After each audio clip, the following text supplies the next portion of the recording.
Bueno, mi familia, comenzamos. Estaba colocando aquí un equipo para grabar.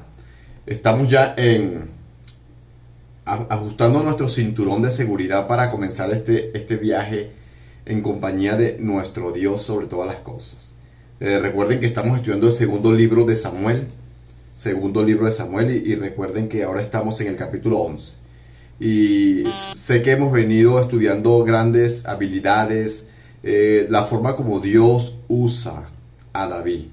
Vemos en David y grandes cosas, grandes talentos, habilidades. Pareciera que David fuese un hombre perfecto, pareciese, ¿verdad? Pero no lo es. Es un ser humano común, con muchas virtudes, pero también con defectos. Así que cuando hablamos de David y de cada etapa de su vida, estamos hablando de un hombre de virtudes y defectos, no de un hombre perfecto, como les decía la tarde de ayer. Es triste, como les decía, este es el capítulo negro, le llamo yo el capítulo negro en la vida de David, en la historia de David. Yo quisiera leer la vida misma de David y no haberme encontrado, ¿verdad?, con este capítulo negro. Pero este capítulo negro también nos enseña muchas verdades profundas, de las advertencias de cada hombre y mujer de Dios. Debe estar atento. Debemos estar atentos a las advertencias.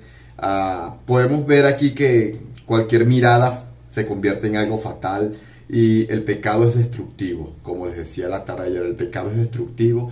El pecado te roba las bendiciones, el pecado te roba la presencia misma de Dios. El pecado te promete libertad, aparentemente, gozo, pero detrás de esto hay un escenario totalmente diferente. Eso es lo que veo en el contexto, en el capítulo 11. Y como saben, quedamos en el versículo 14, así que ubíquense, segundo libro de Samuel, capítulo 11. Segundo libro de Samuel, capítulo 11. Hoy es como la segunda parte de la historia negra de David, del capítulo negro en la vida de David. Yo voy a leer desde el capítulo 14 en adelante para que nos vayamos ubicando en el contexto. Luego vamos a hacer una exégesis del contexto y extraer cada principio teológico, bíblico, aplicable a nuestra vida. Así que comienzo a leer segundo libro de Samuel, capítulo 11, verso 14 en adelante. Dice así: Entonces a la mañana siguiente David escribió una carta a Joab y se la dio a Urías para que se la entregara. La carta le daba las siguientes instrucciones a Joab: Pon a Urías en las líneas del frente, donde la batalla sea más violenta.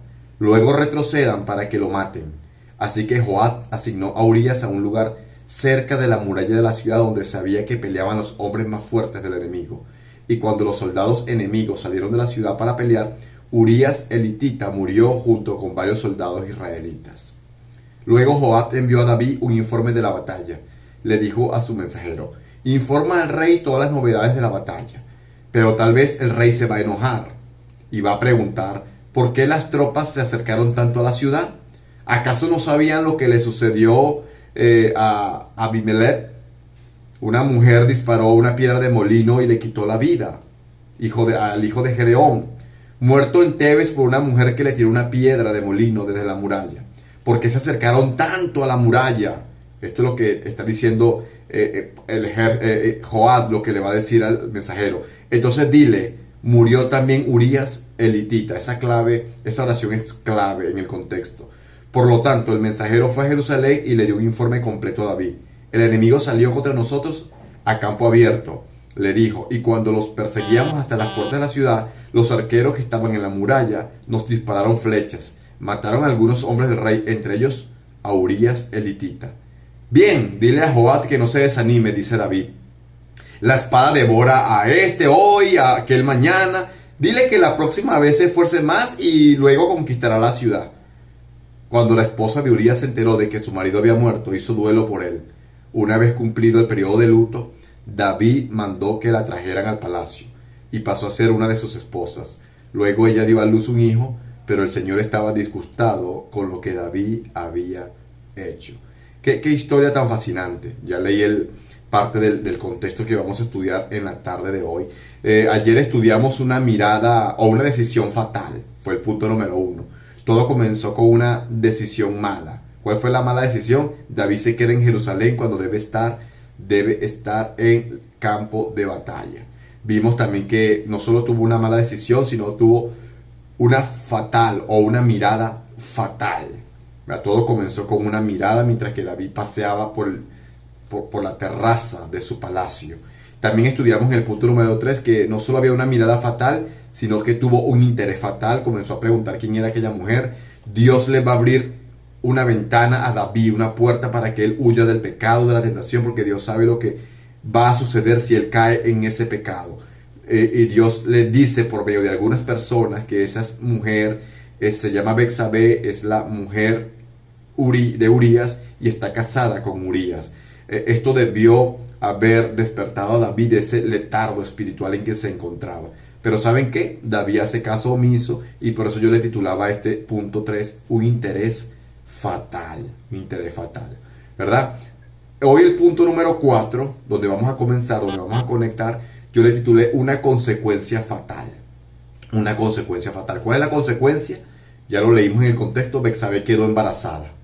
Cuando ella se dio cuenta que está embarazada, se lo hace saber a David. Betsabé pidió a David que hiciera todo lo necesario para ocultar prácticamente lo que ha acontecido. ¿Qué ha acontecido? Está embarazada. La paga del pecado es muerte y cada pecado traerá sus propias consecuencias.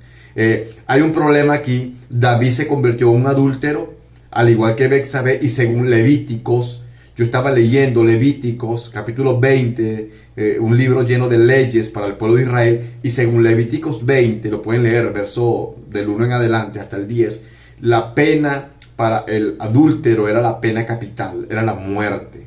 Es decir, deberían morir. El hombre y la mujer adúlteros indefectiblemente debían morir. Era la pena capital para ellos. Por eso Betsabé y David ahora están asustados. Puede ser el rey, sea quien sea, la ley debía ser cumplida. Debe morir indefectiblemente. David ahora va a enfrentar una consecuencia fatal en su reinado. Por una mirada fatal. ¿Qué me dice esto de aplicación? El pecado siempre deja, hermanos, terribles consecuencias. Abortos, divorcios. El pecado siempre trae consecuencias nefastas. La paga del pecado es muerte. No existe un pecado, oigan esto, no existe un pecado el cual no tenga consecuencias. Todo pecado trae consecuencias. Ese es el punto. David va a enfrentar una consecuencia fatal. David mismo va a tratar, hermanos, de evitar dos cosas: su vergüenza, su propia vergüenza, y su propia muerte. Esos son dos puntos claves en el contexto. David va a evitar su propia vergüenza porque el pecado trae vergüenza. El pecado trae vergüenza.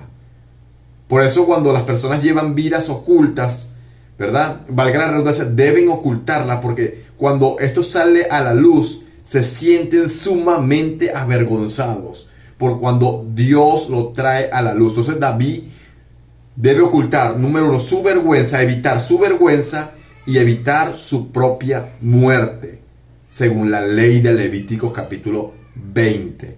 Entonces, cuando yo leía esto, indefectiblemente puedo ver que el pecado trae consecuencias. El pecado trae vergüenza. David nunca había sentido vergüenza como lo siente el día de hoy, como lo está sintiendo ahora en este capítulo 11. David siempre se sintió amado, protegido, cuidado, valorado, estimulado.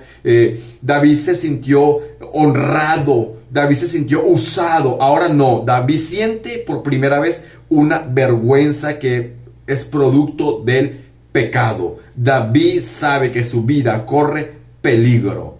Puede enfrentar la pena capital, según Levíticos capítulo 20. Algo que veo en este capítulo, yo le decía a mi esposa que posiblemente vamos a tardar hoy y mañana en este capítulo 11, porque hay muchas cosas, hermanos, que hay que examinar y poder nutrirnos. Este capítulo es sumamente importante. Es el capítulo negro en la vida de David. Como les dije, David va a evitar todo lo concerniente a su vergüenza y a su propia muerte. Miren lo que el pecado, veamos lo que el pecado de David desencadenó. Miren, yo estudiaba esto, yo decía, miren lo que el pecado de David ha desencadenado. Número uno, el pecado es consecuente. ¿Qué significa esto? Miren todo lo que trae. Primero, él tiene pecado de codicia. Él miró a esta mujer, una mirada fatal, lo expliqué ya, una mirada de codicia. Pecado de codicia entró en la vida de David. Número uno. Número dos, el pecado de codicia trajo pecado de adulterio. Entra en adulterio. Número tres, ahora va a entrar en pecado de homicidio. Hey David, ¿vas a matar a un hombre inocente? Jamás has matado a alguien inocente. Jamás. Si recuerdan las últimas reflexiones de hace quizás 8 o 10 días, David, cuando Abigail se presentó, Abigail le dice, no mates a gente inocente para que tu nombre no sea manchado. Yo recuerdo muy bien esa reflexión.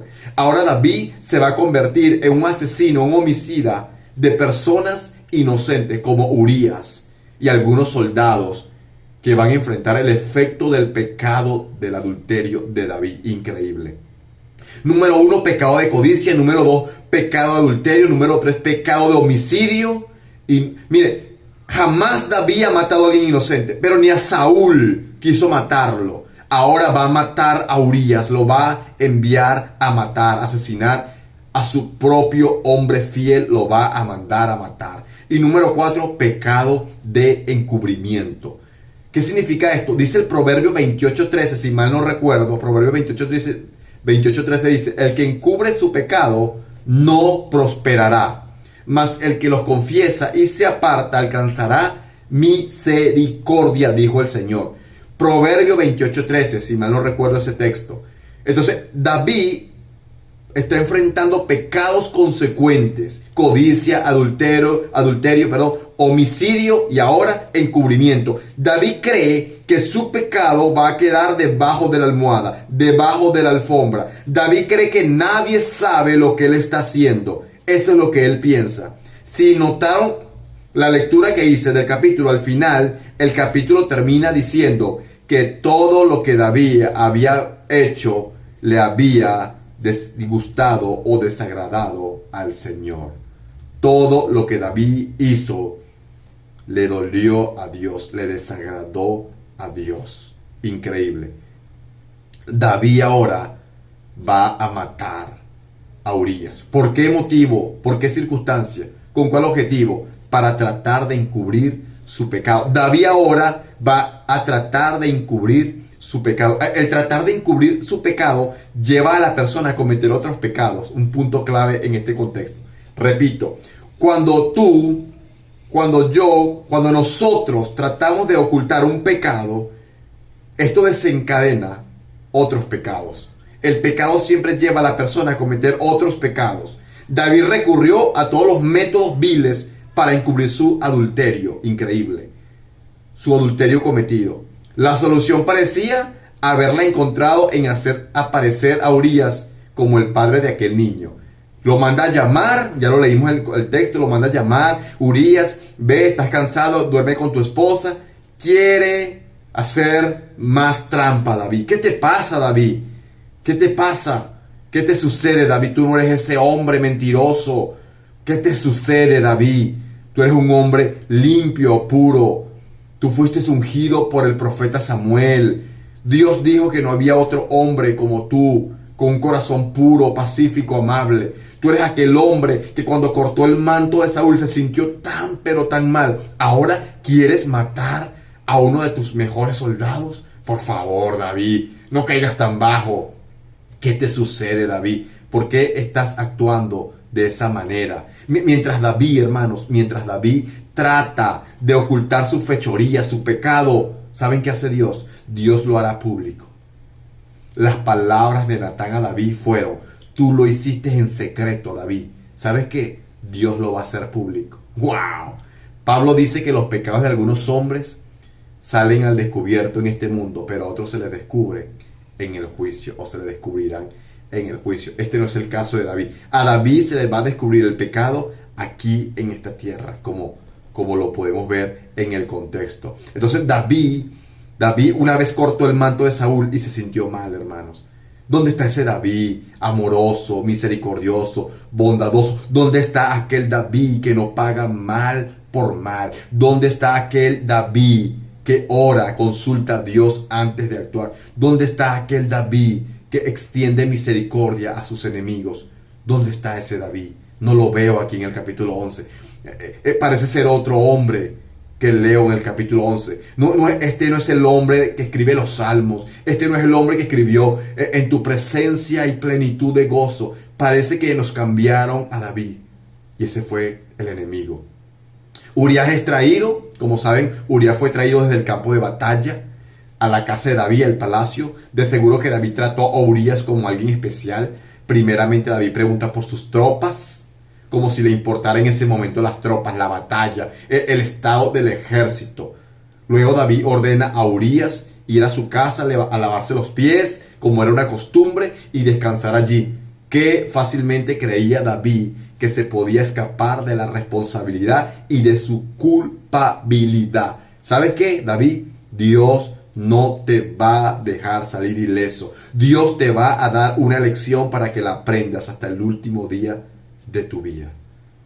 ¿Saben qué? En este contexto, cuando David trata de encubrir su pecado y trata de matar a Urías, a usar a Urías y matarlo, se convierte en un actor. Ahora David es un actor. Su papel principal es de un gran hipócrita. Ahora el personaje David en el capítulo 11 es un gran hipócrita. No es aquel hombre que escribió en tu presencia y plenitud de gozo. Ya no es este David en este capítulo que dice es mejor un día en tus atrios que 1000 días fuera de ellos. Ya no es el David que dice en paz me acostaré y asimismo dormiré porque solo tú, Jehová, me haces vivir confiado. Ya no es ese David. Algo le sucedió a nuestro David. Algo le sucedió. ¿Qué le sucedió? Este capítulo nos enseña cómo Dios puede usar a un hombre por 15 años, de una forma majestuosa, impresionante. Y solo cuando descuida su relación con Dios, puede caer tan pero tan bajo. Ese es David. Una mirada fatal, adulterio, homicidio y ahora hipocresía. ¿Qué te pasa, David? ¿Qué te sucede, David? ¿Por qué estás actuando así? Algo cuando estudiamos teología bíblica, cuando estudiamos Biblia, teología, hay algo que se llama joya bíblica. ¿Cuál es la joya bíblica de este contexto? El verso 11. Urías respondió a David cuando David quiere manipularlo para hacer creerle a él que ese es el hijo de él. Urías le responde a David: ¿sabes qué, rey? El arca, Israel y Judá están en cabañas. Y mi señor Joab, el general, y los servidores de mi señor están acampando al aire libre. ¿Y había yo de entrar a mi casa para comer y beber y dormir con mi mujer? Por tu vida, rey. Miren estas palabras. Por tu vida, rey David. Por tu vida, mi señor. Por tu vida, rey. Por la vida de tu alma, mi señor. Que nunca haré semejante cosa. Wow. Wow. Urías en este punto es un ejemplo de lealtad. Quiero que vean eso. Urías en este punto es un ejemplo de lealtad. No solo a David, no solo al reino, sino a Dios. Ahora Urías es el epitafio perfecto de la lealtad. Urías no era cualquier soldado. Su lealtad a David y a la nación fueron inquebrantables. No está dispuesto a ir a dormir, a festejar con su esposa, a bañarse y dormir tranquilo. No está dispuesto porque le dice al rey: Señor, primero tu vida, tu alma, tu tranquilidad y después la mía.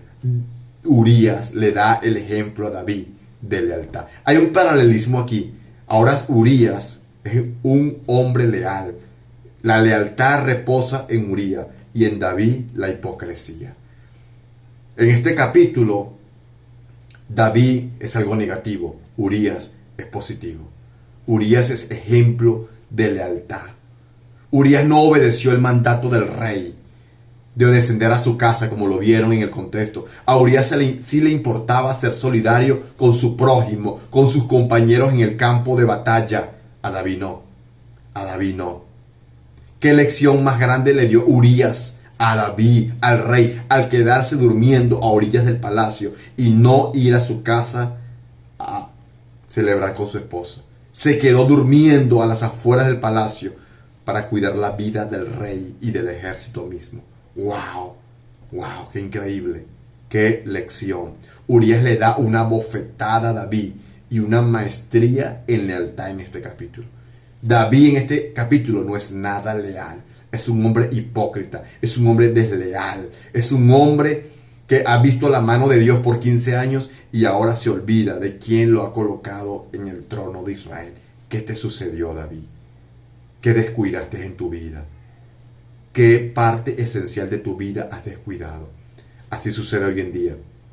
Cuando tú y yo descuidamos parte esencial de nuestra vida, de nuestra espiritualidad, viene la calamidad a nuestros hogares, viene la ruina a nuestras vidas espiritualmente hablando. Así que el punto clave en todo el contexto es: ten cuidado donde tienes la mirada, ten cuidado lo que estás deseando, ten cuidado si estás encubriendo algo. Recuerden, el que encubre su pecado no prosperará. David es testigo de eso, se lo puedo decir.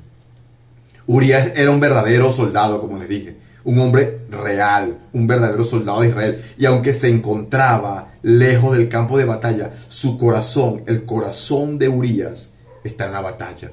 La actitud de Urías era una actitud que David había perdido en ese momento. La actitud de Urías es la actitud que David ya ha perdido en este capítulo. ¿Qué le sucedió a David? Preguntábamos ayer. ¿Qué parte espiritual de su vida descuidó David? ¿Será que ya no está consultando a Dios porque es el rey? ¿Porque se queda en su casa cuando es tiempo de guerra? ¿Qué descuidó David? Una pregunta que podríamos hacernos tú y yo en este momento es: ¿estamos tú y yo descuidando la espiritualidad en nuestro hogar? ¿Estás descuidando la espiritualidad con tu hijo, con tu esposa? ¿Estás descuidando la oración, la lectura, la meditación, la reflexión bíblica? Ten cuidado. Mira lo que sucede cuando los hombres de Dios descuidan y dejan de consultar a Dios. Mira el desastre en que se meten. Otro punto: David emborracha a Urías. Falló la primera vez. ¿Saben qué? David no se va a quedar tranquilo. Él va a intentar la segunda vez. Esta vez David invitó a Urías a comer y le dio tanto vino que lo emborrachó. Urías, aún estando ebrio, oigan esto, Urías, aún estando borracho, ebrio, fue consciente, hermano, en su manera de ser leal, un borracho, a su compañero de batalla. Volvió a quedarse a las afueras del palacio. ¡Wow! En cambio David, hermano, David se hunde más y más en el pecado cada día. Mientras más se esforzaba por cubrir su acto de adulterio, primero trató de engañar a Urías, ahora lo emborracha con vino y finalmente lo va a matar. Lo va a matar. Escribe una carta. Yo pensaba hoy, ¿qué diría aquella carta que escribió David? ¿Qué diría? No sabemos los detalles de esta carta, pero vemos que ordena el asesinato de Urías en el verso 14 al 25. La carta de un homicida, le titulé yo a este punto. David se había convertido en un instrumento de la maldad. Después de fallar en sus dos intentos por encubrir su fechoría, su pecado, David planeó la muerte de Urías. David escribió las instrucciones a Joab y Urías cargó él mismo su pena de muerte. Increíble. David dio órdenes a Joab que lo colocara en el frente de la batalla. Urías fue asesinado por el enemigo. ¿Hasta qué grado de bajeza había llegado David? Increíble. Que no le importaba ordenar la muerte de un leal y valiente guerrero de Israel. Así es el pecado. Nunca había David actuado tan vilmente, hermanos. Nunca. Ni a sus propios enemigos había David tratado de esta manera. Ni a sus propios enemigos. Ahora está dándole este trato a uno de los hombres más valientes de su ejército. Increíble. Miren, cualquier jurado, yo pensaba hoy en la tarde, cualquier jurado de hoy en día le habría dado cadena perpetua a David, o la pena capital, la pena de muerte. ¿Saben por qué? Hay premeditación y alevosía en los actos de David. Esto lo convertía en un criminal. David detalló su plan en la habitación del mal. David escribió esta carta con Satanás a su lado. Por 15 años David ha sido usado por Dios, hermanos, por Dios. Ha sido usado 15 años. Ahora está siendo usado por Satanás. Ahora se burlará. Cuando escribe esta carta, se va a burlar de los salmos que él escribió. ¡Wow! ¿Dónde está aquel David? ¿Qué le sucedió a aquel David? ¿Saben qué le sucedió? Dejó de consultar a Dios. Eso le sucedió. Dejó de consultar a Dios. Cuando tú y yo dejamos de consultar a Dios, miremos, hermano, en los problemas que podemos meternos. No dejes nunca de consultar a Dios. Cuando digo consultar a Dios me refiero, no te apartes de la presencia de Dios. Vivimos tiempos difíciles, tiempos de pandemia mundial. Es el momento de acercarse cada día a Dios. En este capítulo negro, en la vida de David, también aprendemos, hermano. No crean que no aprendemos. Aprendemos incluso a tratar las cosas como Dios las ve. A ver el pecado como Dios lo ve, destructivo. El pecado destruye, mata, aísla, divide. El pecado no trae nada bueno. Dice un gran escritor, hazle bien al diablo y te recompensará con el infierno. Ese es el punto. El pecado es perverso. David se convierte en una arma de maldad. La experiencia de David demuestra cuán fácilmente la experiencia de David nos muestra cuán fácilmente se puede apartar un hombre, un santo, del camino de Dios. Basta una sola mirada, un solo pensamiento, una sola actitud, una sola oportunidad que te da el diablo para que destruya tu vida, tu testimonio, tu hogar, tu familia, tus hijos, tu reino, tu visión. Eso le va a pasar a David.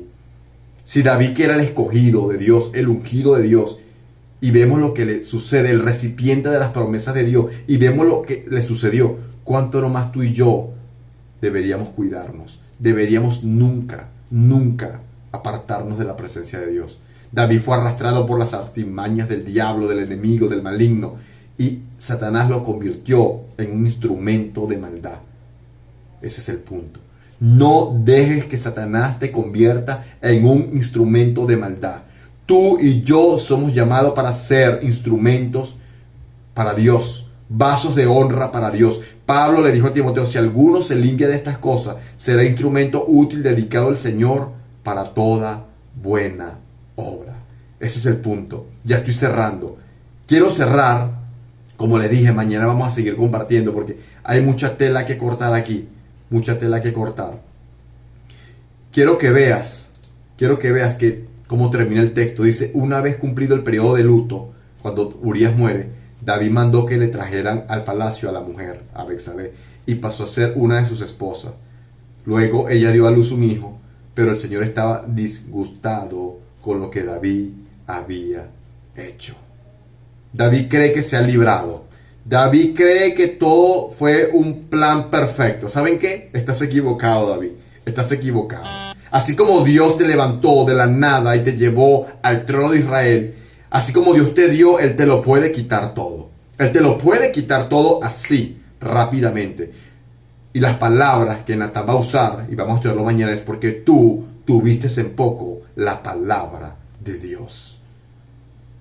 Así que espero que cada aplicación, este capítulo, esté siendo de mucha edificación, provecho y crecimiento para tu fe. Y sobre todo de una gran advertencia de cómo nosotros los hombres y mujeres de Dios, hombres que queremos honrar a Dios en cada momento, deberíamos cuidarnos en cada momento de nuestra vida. Quien transmitió tu hermano y tu amigo Isaac Hunda desde Venezuela. Que este mensaje haya llegado a tu corazón y cada principio bíblico que hemos estudiado sea aplicable a tu contexto, como lo hemos hecho y lo hemos aplicado a nuestra vida. Te bendigo y ahora voy a comenzar a leer el chat que cada uno de ustedes tiene. Mañana seguiremos en el capítulo 11, así que si pueden lean el capítulo 11 y parte del capítulo 12. Bendiciones, voy a leer el chat.